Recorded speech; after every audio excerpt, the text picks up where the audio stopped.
The advice and opinions expressed by the host of Autism Live and her guests are meant solely as suggestion and should not be in any way construed as child-specific advice. The Center for Autism and Related Disorders advises working with a board-certified behavior analyst who has experience with autism before starting any intensive behavioral intervention. Any choices you make in determining your child's treatment are completely at your own discretion.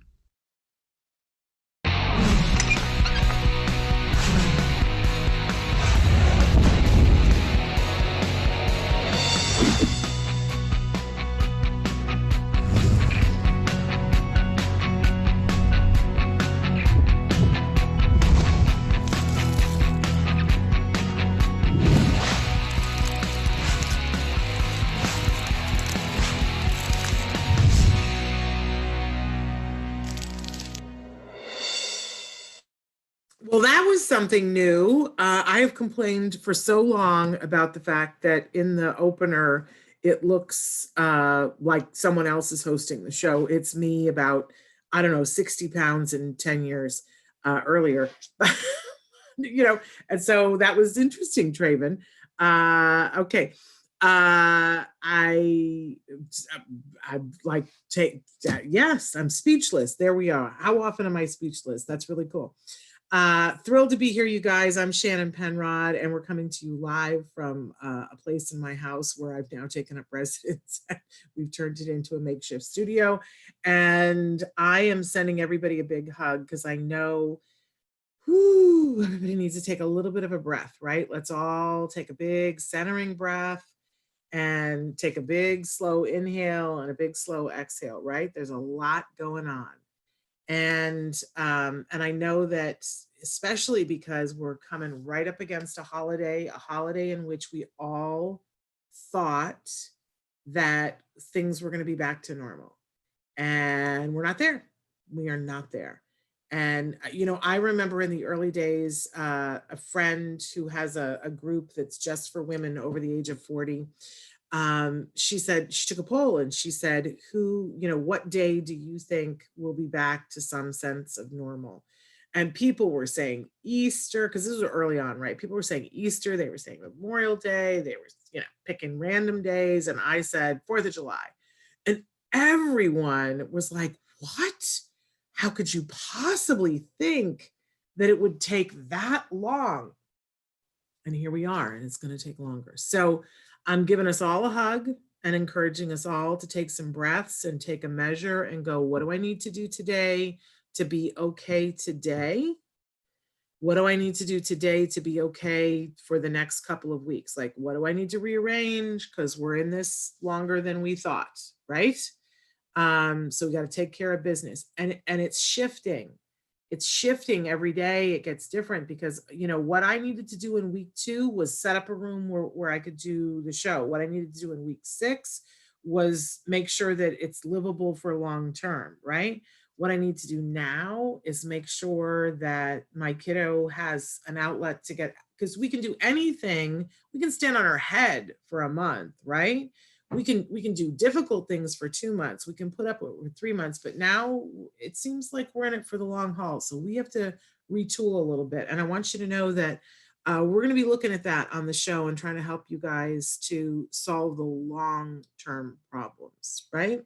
And you can be writing into us right now to do that. I will tell you too, we've got an amazing guest, and I'm so excited that she's going to be with us in just a little while. Patricia Lemer, author of the book Outsmarting Autism. How badly do you want to talk to her, right? So she's going to be coming up in just a little while.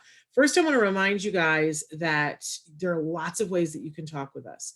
We are live right now on Twitter, Periscope, YouTube, and Facebook. And I want to apologize. Apparently, we, through a confluence of events, were not live on YouTube yesterday. So I apologize, but thank you for welcoming us back today.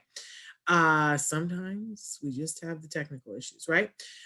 We are also live right now on autism-live.com. And then later we will podcast to iTunes, to, Spotify, iHeartRadio, and Deezer. We will be available as a free download on all of those sites. Plus, we will still be available as a podcast on YouTube Facebook Live and Periscope and Twitter, right? So, and on all of those platforms, well, I guess not on iHeartRadio or Deezer, but on most platforms, you have a way that you can send us a message.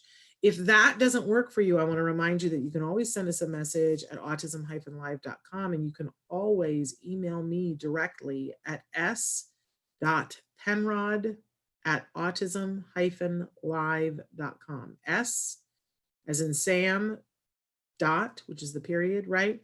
Then Penrod, P as in Peter, E as in egg, N as in Nancy, R as in robot, O as in Oscar, D as in dog, at autism, everybody knows how to spell that, right? Hyphen, which is the dash, the thing in the middle, live, L as in lollipop, I as in igloo, V as in Victor, E as in elephant. And that is where you can find me. Okay, so thrilled to be here with you guys this morning. And I like to remind you guys that on this show, we have lots of experts, and I've got a doozy today, but I'm not one of them. Just keep that in mind. I'm not an expert. I'm a mom. I'm a former teacher, former stand-up comedian. I mean, these are all credits that are important to me, and I don't know anybody else, right?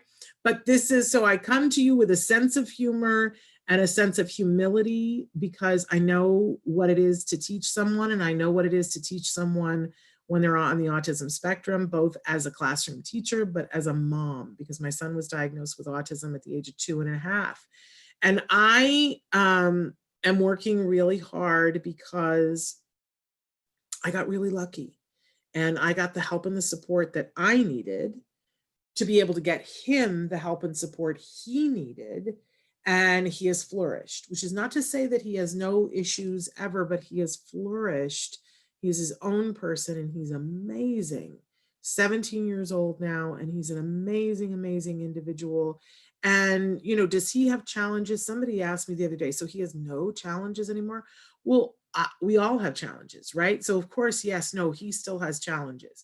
But does he have a tool chest of things that he can use to overcome the challenges? Yes, his tool chest is bigger than mine. His brain is also bigger than mine. He's smarter than I am. So, but he didn't have the tool chest to access until we got help and support.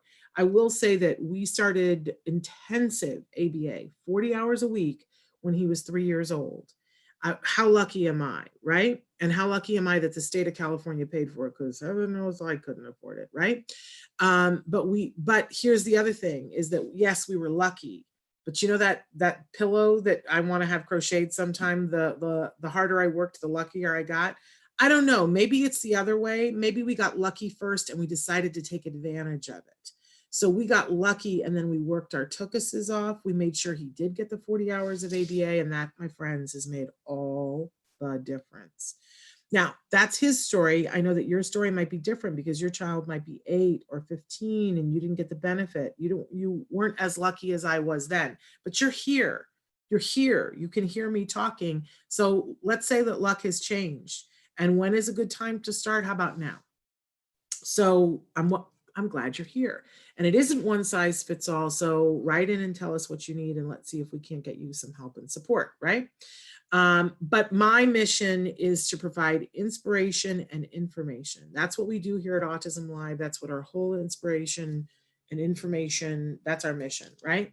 And by the way, we want to give that to the entire autism community. That means the folks who are on the autism spectrum, of course, it starts with them. They are the beating heart of this community.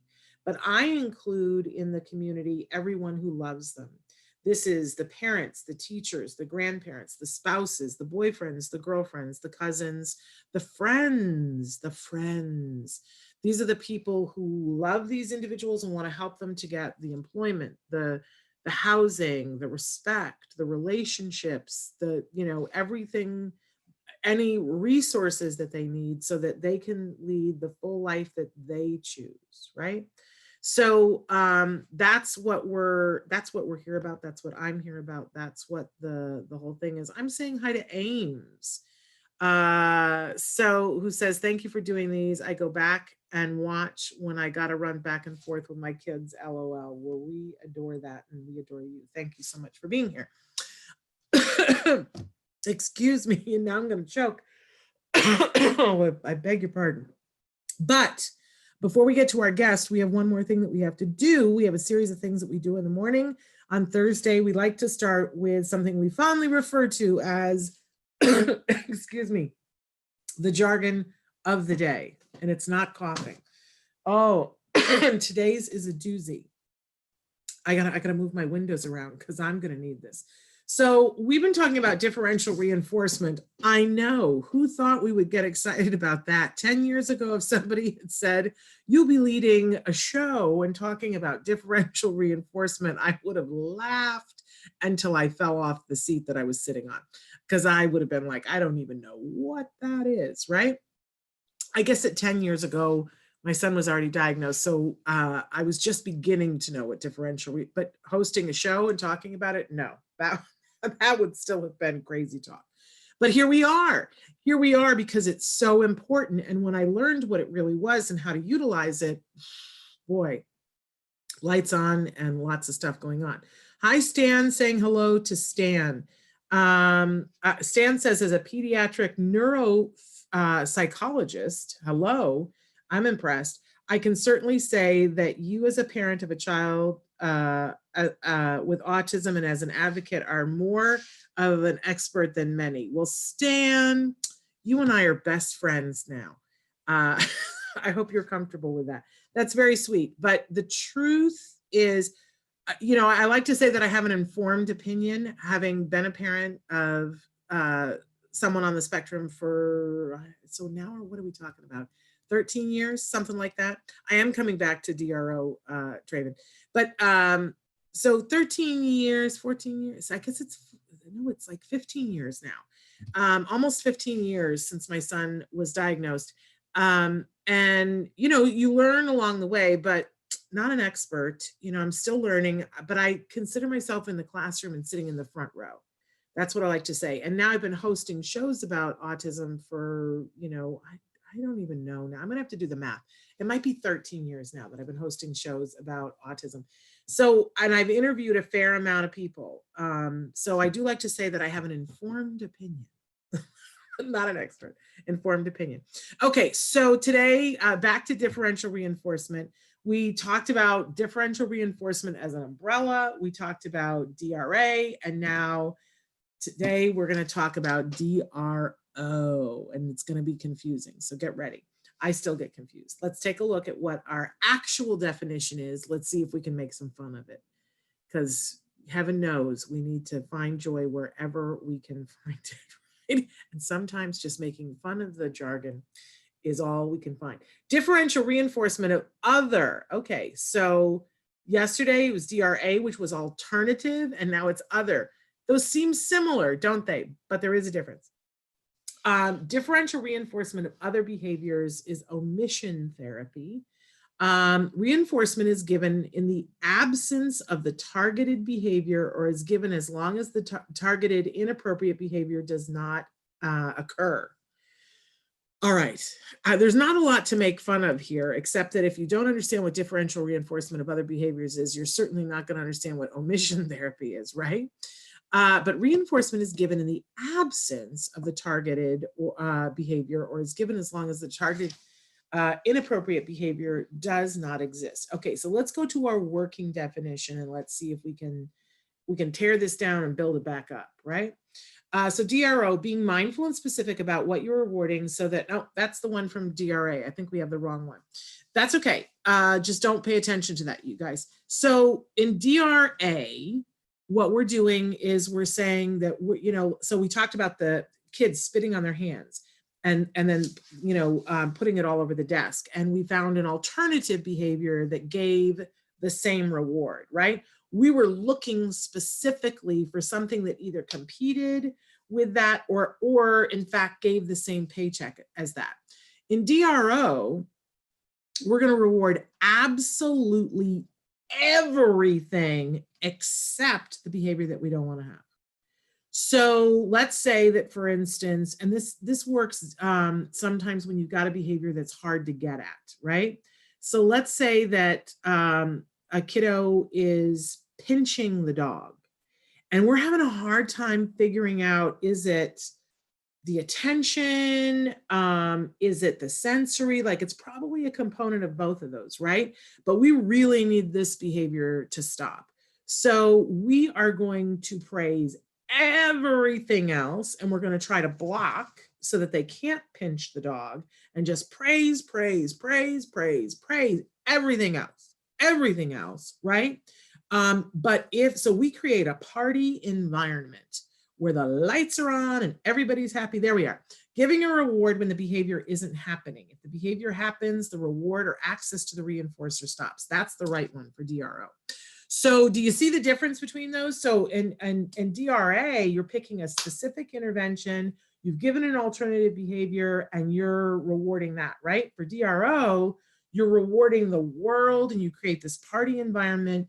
But if the behavior happens that is targeted, it's like everything goes radio silence. So imagine a room full of people and everybody's dancing and having a good time, and then something happens and everybody freezes, right? Now, it's not going to be that dramatic in your home because you're not going to hire people to come in and dance and sing and play music all the time, but it's that feeling. Like, it's like a light switch, like life is good and we're happy and you've got mom's attention and you did the behavior, and now what happened, right? And it really, if you do it right, it gets the individual's attention, and they go, like, something just changed, and I'm not getting the good stuff anymore.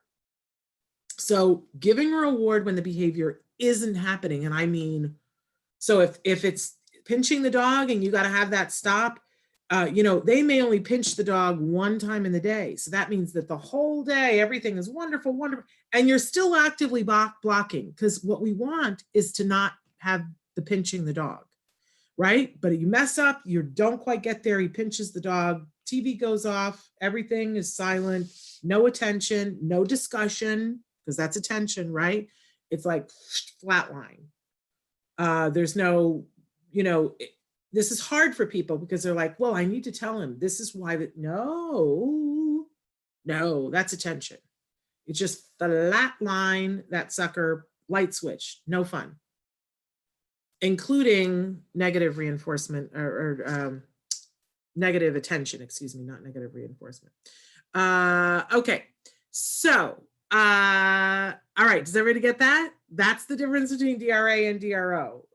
Don't beat yourself up if you don't get it, because I still have to be reminded, but they are very distinctly different, even though other and alternatives sound very close to each other. Okay, so moving on, we always have a question of the day for you.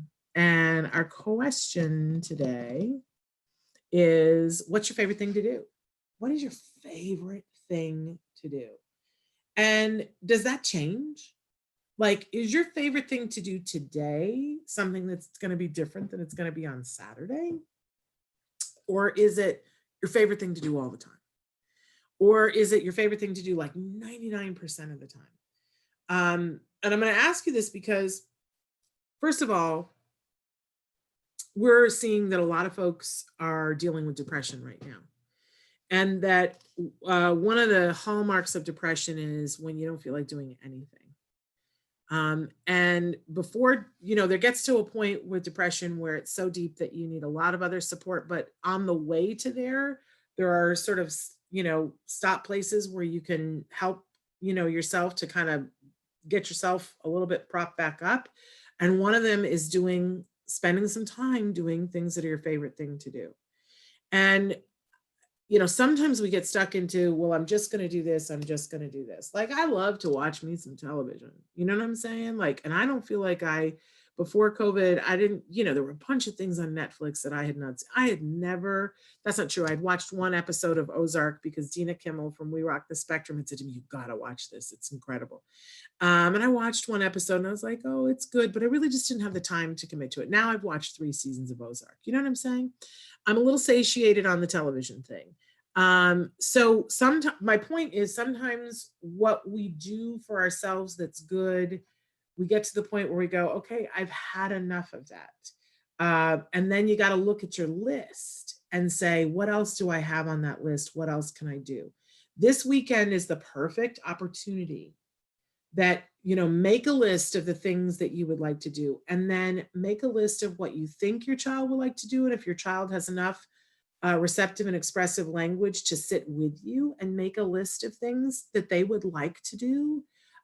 You may not be able to do all of them, but I would bet that if you can get creative and at least do some of them on the list. And if you can, it's going to help everybody's state of mind. And we really need to be very mindful of people's states of mind right now. But everybody needs to be doing something. So is there a craft project that you've wanted to do, or, you know, are you wanting to move your body a little bit? How creative I know somebody who was like, my kid needs a pool and I don't have a pool. My kid needs exercise and I can't take them to the park because they won't wear the mask. I don't know what I'm going to do. And she had a backyard that was, you know, a postage stamp backyard, but just big enough.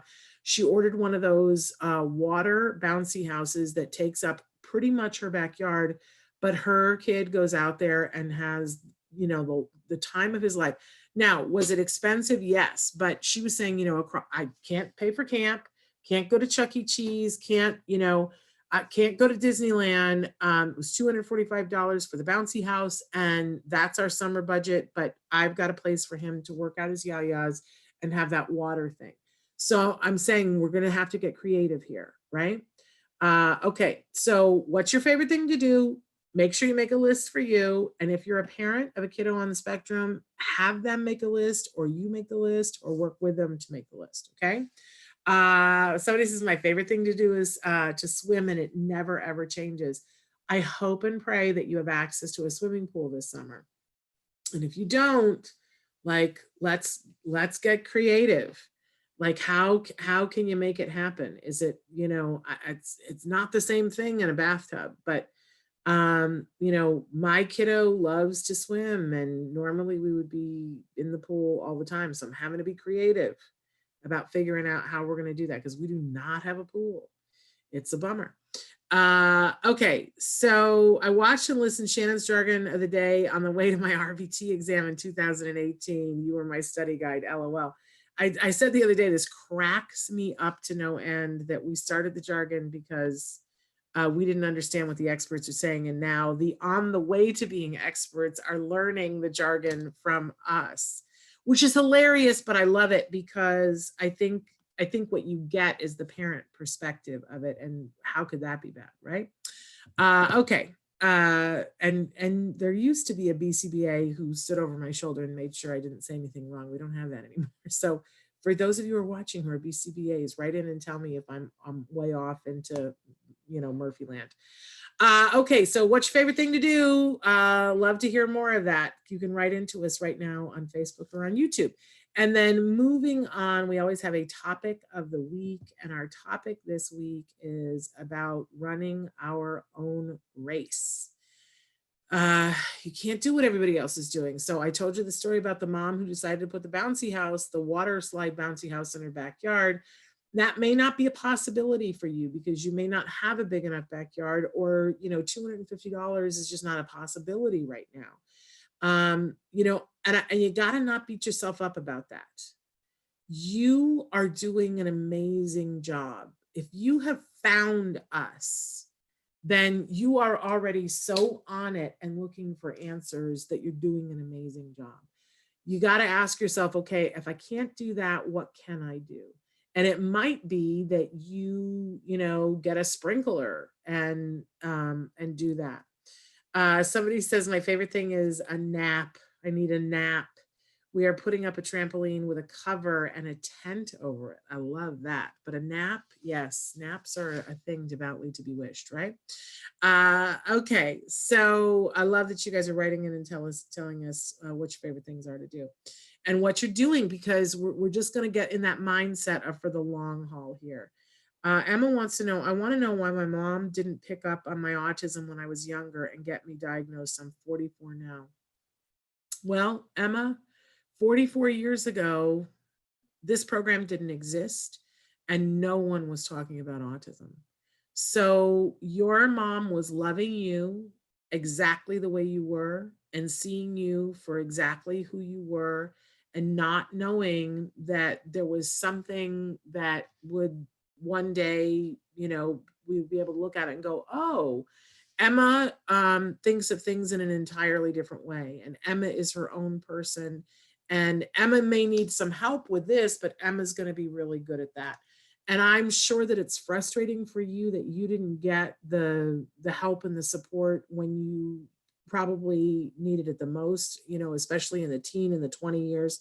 Those are hard years for everyone. But when you're working on an operating system and you don't understand why everybody is doing things one way and you're seeing them another way, like I can't even imagine how frustrating that would have been for you. But I'm so glad that you're here now, Emma, and I'm hopeful that for you you'll be able to find some things that make it possible for you to do all the things that you can now.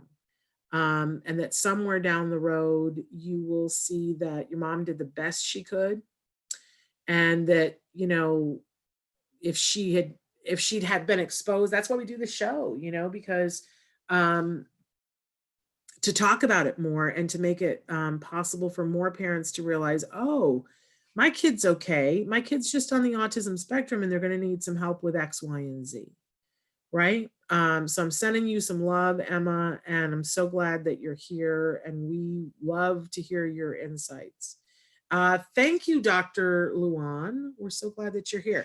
I've gone on so long now. We got to bring our guest in. Patricia Lemer is here with us, and I'm going to admit her into the. She was waiting in the waiting room, and as soon as we can. Oh, we're going to have her mute the show because we're getting an echo here. But Patricia, when you can, turn on your mic and your camera. And we're going to welcome her in here. She is the author of an amazing book called Outsmarting Autism. And we can't wait to talk with her. Patricia, are you there? Can you turn on your camera? One of the subheadings, there's a couple of different subheadings to the book, but one of them is the ultimate guide to management, healing, and prevention. So absolutely, I'm so excited to hear about that. So Patricia, thank you so much for being here. You're welcome. And that subheading is the book from 2014. I was going to say, why are there two subheadings for the two books? Because are they two separate books? They are two separate books. The newer book was published a year ago, and it's a very different book from the first book. It's an updated and expanded version that has about a third new material in it. And okay. So the subtitle to that really is more inclusive, that we're going to build healthy foundations for communication, socialization, and behavior at all ages. Well, wonderful. And this newer book, you just recently won a very prestigious award. It is a distinguishing award. Tell us about that. Did.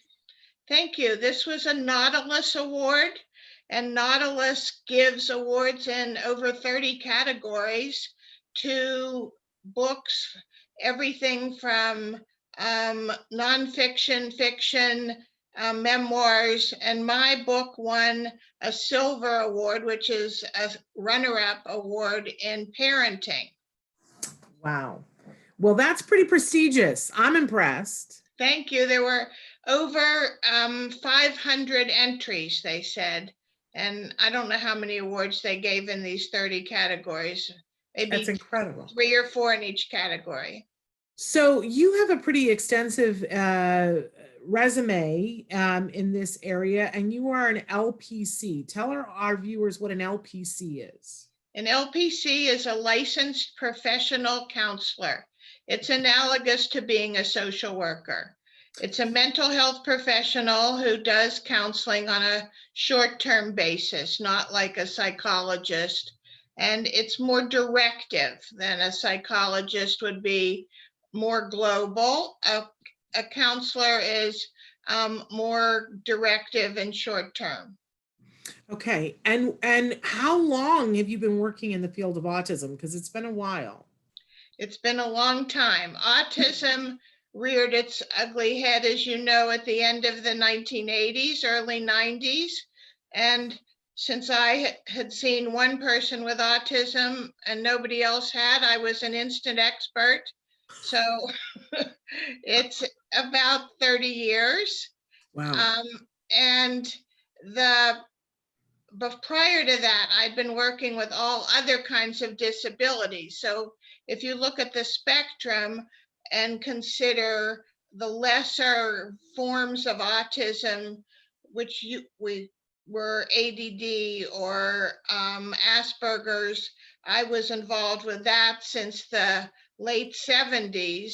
And then 10 years prior to that, I was involved primarily with genetic disorders, physical disabilities, cognitive disabilities. So my career started in about 1967. So it's quite a long journey, and it's been an amazing journey. I feel so blessed and honored, and just great gratitude for all the people I've met and the families that I've worked with. It's been so much fun and so interesting and gratifying. And so what was, having already written one book about outsmarting autism, what was the motivation for coming out with this new one with the new information in it? Well, this is actually my third book. My first book was written in 2008, and that's called Envisioning a Bright Future. And I was very involved with optometry, and I still am, in helping people understand the role of vision issues in autism and other disabilities. And then I focused more on the autism and the causes and treatments of autism, and that was the first Outsmarting Autism book. But then several things happened.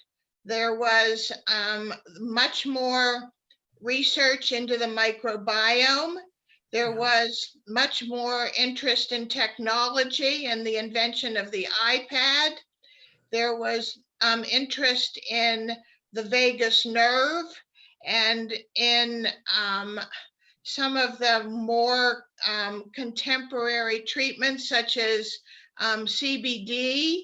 And so these things were bombarding me. And just like I had to download my brain into the first Outsmarting Autism, it was getting full again with some of these new treatments. And I really wanted to write about them and update my book. And it's basically the same premise as the second book, the 2014 book, in that what causes autism, everything. And I called this total load theory. And that's really my signature. But I did want to add these new load factors and some of these new treatments. Okay, so you've got everybody's attention here, because this is, you're talking in an area where, well, I won't say that there's no information, but I can't think of another resource where it's all in one place. Let's say that. There is no other resource that it's all in one place. And two things have happened. A couple of people have called this kind of the Bible of autism, because it does go through the lifespan. It actually starts prenatally for those couples who were considering conceiving. And those are one of my favorite demographics was, I want to go to the wedding and then hand them my book and say, read the last chapter on preventing autism. And this book also, and thank you for adding that piece, because this book also goes significantly, much more significantly into adulthood. And with that first wave of autism in the late 80s and early 90s, those individuals are now young adults. And nobody was prepared for this wave. And well, what do they do when the school bus stops coming? What do they do when mommy and daddy aren't here anymore? And so there was this burst of post-school programs and programs for young adults. And I wanted to include a lot of those also, which were not in the prior book. Amazing. So let's pause for just a second and talk about where can people get the book and get all of the books, actually, because I know there are already people who are interested about talking about autism and vision. So where can we get all 3 books? All 3 books are on Amazon and Barnes and Noble and in bookstores, which I don't think are very open, but they're also at many, many public libraries. You don't have to buy it, although I think you will want to own it because it does go through the lifespan.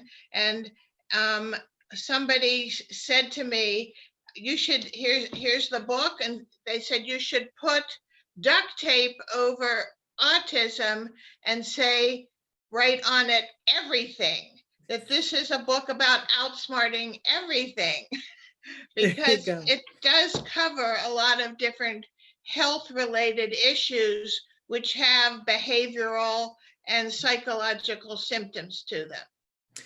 And, you know, on this show, Patricia, forgive me, I hope that you won't be offended by this, but we call some books bathroom books because we feel that they're so important that you want to get the book and you want to stick it on the back of the tank of the bathroom, because sometimes you don't have time to read a book cover to cover, right? And especially if you've got a kiddo in intervention, like, you know, your time is at a premium.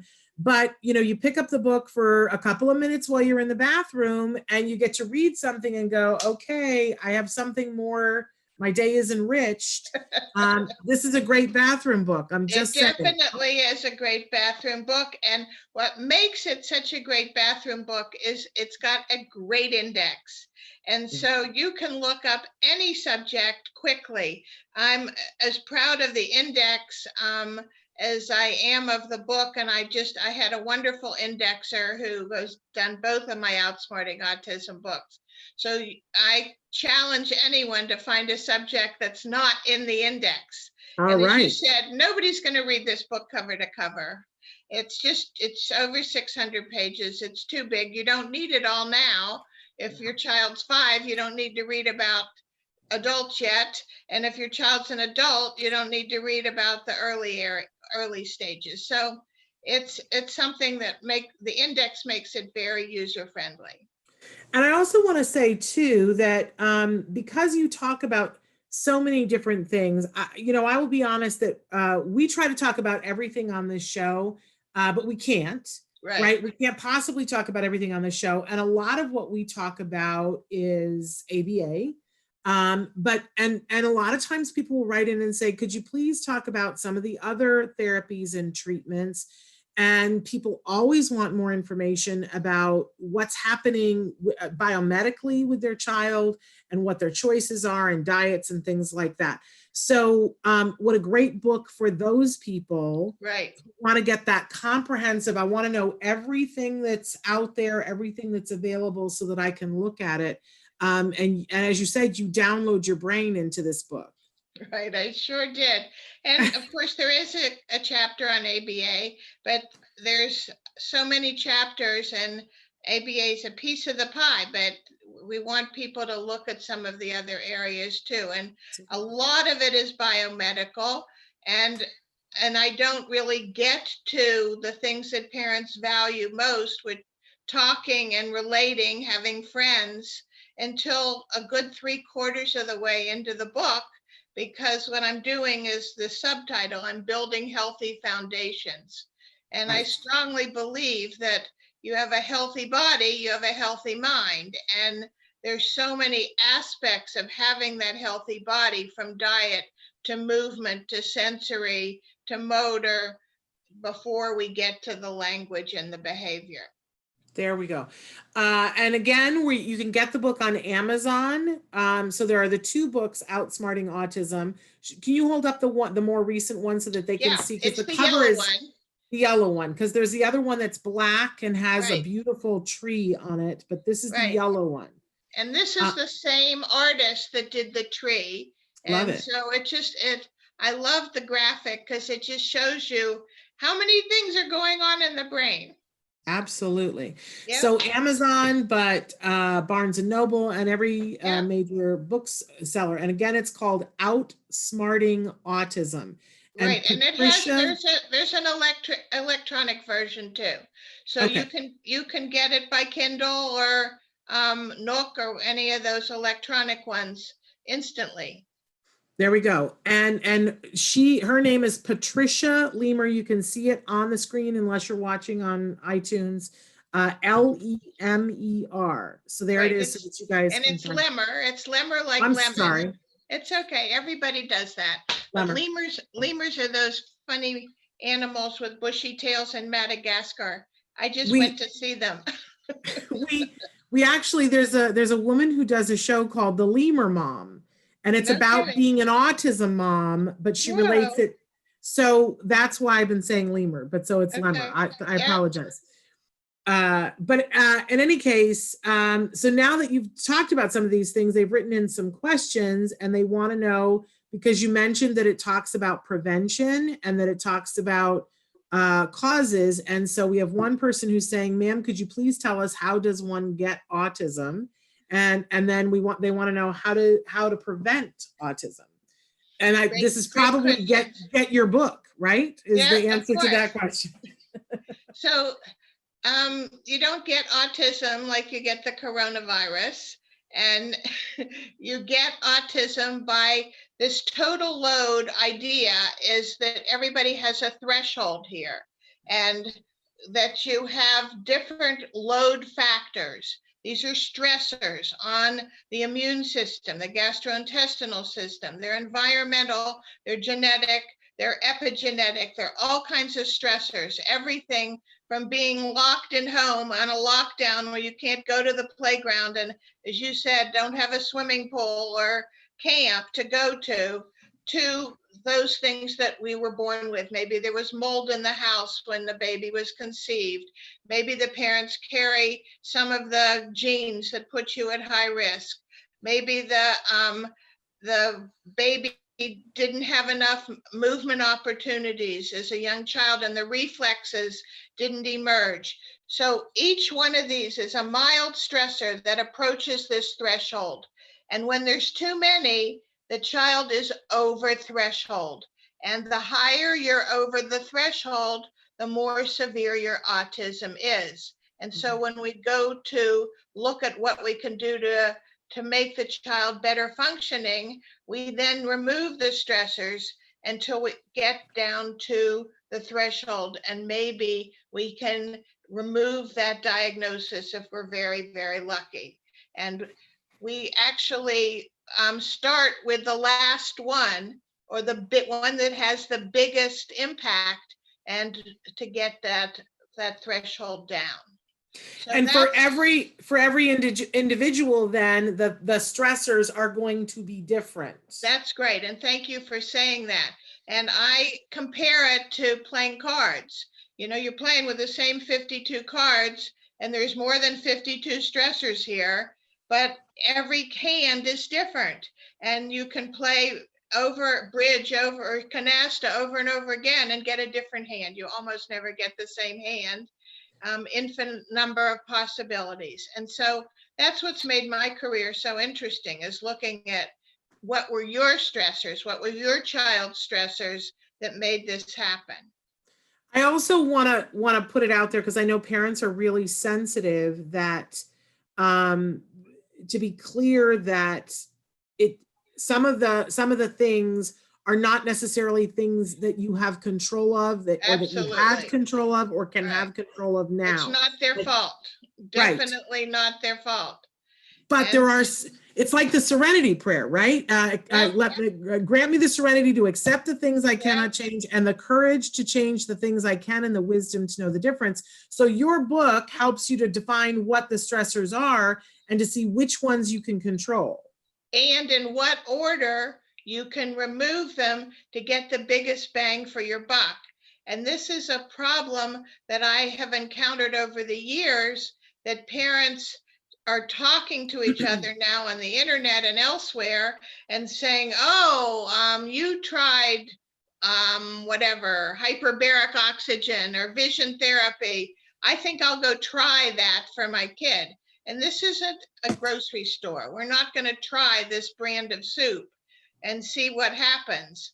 It has to be a very systemic look at your child's unique situation. And that's what the book helps you do, is go step by step.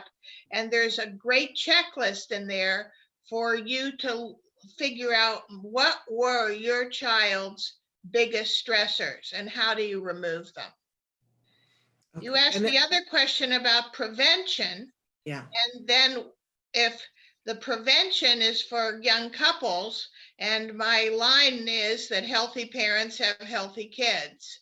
And if we remove the parents' stressors prior to conception, that will take the load off the child. And some of the load. We can't guarantee that you're not going to have a child with autism, but we can lessen that risk. We know what those risk factors are. And I can throw out a couple of them. The risk factors of, for instance, sonograms. The research shows that there's a relationship between the number of sonograms and the number of ear infections and the number of allergies, which are then subsequent risk factors that go on to autism.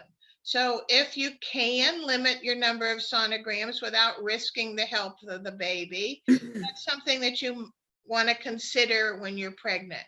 And a sonogram is just this super loud sound in the baby's ears. And it shows us, it gives us very good medical information, but it also has a possible negative side effect on those ears of that little growing baby. Yeah. I mean, I'm an example. I didn't give birth to my son until I was almost 41 years old. And Wow. and I had already had a miscarriage, and we were not sure that I was going to be able to carry this baby to term. And so there were a lot of sonograms. We did. And the truth was that there were some times that they were like, should we do another sonogram or not? And I was like, yes, I want to make sure that everything is okay. Armed with this knowledge, I might have waited and not gotten all the sonograms that we got, right? Right. So it's knowledge. And your miscarriage, again, which we mourn, it's a terrible loss and grief for a couple and for the mother who's had the miscarriage, but it's nature's way of saying, honey, that's not a viable pregnancy. You're above your threshold. Let's clean you out with this miscarriage. And I know it's difficult, and you will get pregnant again. We will help you. This is like a woman having her period. It cleans you out, and the miscarriage is a way of cleaning out the toxins and maybe making a better petri dish for growing a healthy child. Yes, I mean, you couldn't have convinced me of that at the time, because I was just turning 40, and I was like, oh, I'm not going to get to have another baby. Your time's running out. In fact, it did set me up so that we had the successful pregnancy, but probably way too many sonograms. And he ended up being diagnosed on the spectrum. But somebody else has written in and said that they want to know, at what age will a child speak on the autism spectrum? And the further question is, they want to know, at what age did my child speak and how did we work on speech? But I'd also love to hear from you what you recommend and what you think. I didn't get it. What age will a child speak? Is that the word? Yes. They want to know, when should a child on the autism speak? And that's like crapshoot. It's like, normal vocal speech comes in a little after a year, about 14 months, about the same time as walking in a developmental, normal developmental sequence. But this is now one of the most exciting things that's happening in autism. And if you want to have an amazing guest on your program, you could get Judy Chinitz, who has just found out that her totally nonverbal son has taken in all this information without uttering a single word. And he is now using a spelling board to show her that he understands college level mathematics, that he understands French, and that he's been quietly reading his brother's college textbooks. And she's preparing him to go to college. And he has been in the lowest level cognitive classes where he has been so bored, and nobody had a clue that he was cognitively bright. Gifted. Yeah. And she now has opened a little center to teach some of these individuals who are not speaking, to communicate with the world and to get inside their brains. It's fascinating. It's absolutely fascinating. That's incredible. I wrote down her name. Yeah. And I just want to agree that, you know, over the time that I've been an autism mom and covering autism, I've met so many families, and every story is a little bit different. You asked specifically about my story. My son was speaking way early. He was speaking, I think he said mama was the first word, not dada, which is, you know, that in and of itself is interesting, right? I think he was 6 months old when he said mama. And we had full sentences by the time, I mean, like right around a year, we had full sentences. He was singing very early too. He was a very vocal kid. And then he, I've told the story many times before, he sort of, it's how it appeared to me. You know, if we could go back forensically, and if, I wished I'd videotaped every day so we could go, oh, look at that. But how it appeared to me was that things just sort of stalled at a certain point and we weren't learning anything new. And then he started to lose all the things, all the skills that he had gained until we got to the point where he was pretty, I mean, he was considered largely nonverbal. He still could utter sounds, and he still had 3 words that he would say, but they weren't purposeful. So he would say dog, and he would just go dog, dog, dog, dog for hours. And he wasn't looking at a dog, wasn't requesting a dog. It was just a sound. It was a stim. So that's not an unusual story, as right. you know, and it, you know, everyone is different. But the good news for a person like your son is that because it was in there, prior, we know we can perhaps get it back if we can access it. And that was what they kept telling me when he did get a diagnosis, and I was panicked because having had the language and lost it, I was always worried that we were going to lose skills again. But my son is fully verbal now. He's 17 and getting ready to apply to colleges and is applying to Harvard. But we, you know, we did a lot of work to get his language back, but he fully got his language back. Isn't that wonderful?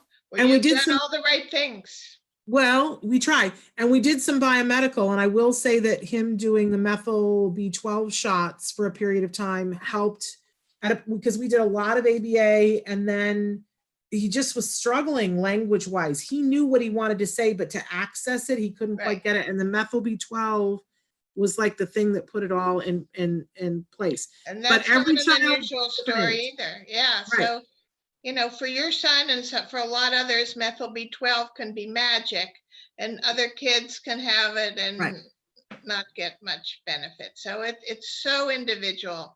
And and I have a radio show like yours. I'm only on twice a month, but I call myself the Autism Detective. And I love that because it is just really detective work, looking for the clues, you know, and trying to figure out why did he hit a wall, and it'll help us understand how to get him back. Isn't it amazing? But you know, it's all very fascinating. And over the years, hearing everybody's stories, you know, one of the things that really lit a light bulb for me, because my son appeared to be developing typically for such a long period of time. But later on, when I read something that Temple Grandin had said, she said, because, you know, she meets people with autism probably more than anybody else. You know, she's walking through the airport and people run up to her, and she started asking them all a question that she would say, does the child have eczema and do you have eczema? Interesting. Isn't that interesting? And she said, Yeah. because I'm noticing that that meeting people with autism, that they have skin related issues and that one or both of the parents has skin related issues. And have you run into that? Very, very often. And so from a homeopathic point of view and Chinese medicine, your skin is the first thing that goes when you get sick. And so eczema is a release of some kind of toxin that is making an irritation. And it frequently is dairy products. And I don't know if that was in your case, but taking a child off of dairy products and sometimes wheat also, or gluten containing grains, can be extremely helpful with eczema. But when you suppress the eczema by putting creams on it that make it go deeper, then you start seeing gastrointestinal issues. And when you are healing a body, if you heal the gastrointestinal issues and do it in reverse order, you often see severe eczema after that's healing, or even boils or acne, because the skin is one of our detox organs, or it's our largest detox organ. And so that is a sign that something is irritating the body. We are like out of time, but obviously we could spend 4 hours talking with you, Patricia, but the real answer here is to get the book and read about some of the things. And then where can they hear your radio show? My radio show is on healthylife.net. It's on the second and fourth Tuesday, and it's at 10 o'clock, the same as this, 10 o'clock Pacific, 1 o'clock Eastern. Okay. And I'm just the twice a month. Okay.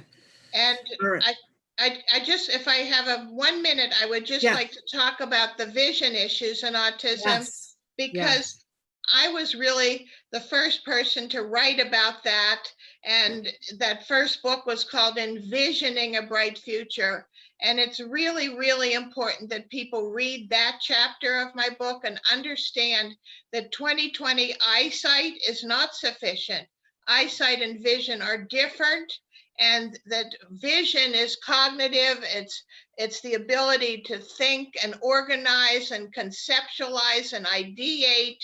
And all of those things are problematic for many of our people with autism from the beginning, of focusing on and organizing what they see. And we note that because of their generally poor eye contact in many of them. And that is a clue that something is going on with vision, and that they need to get an evaluation by a developmental optometrist.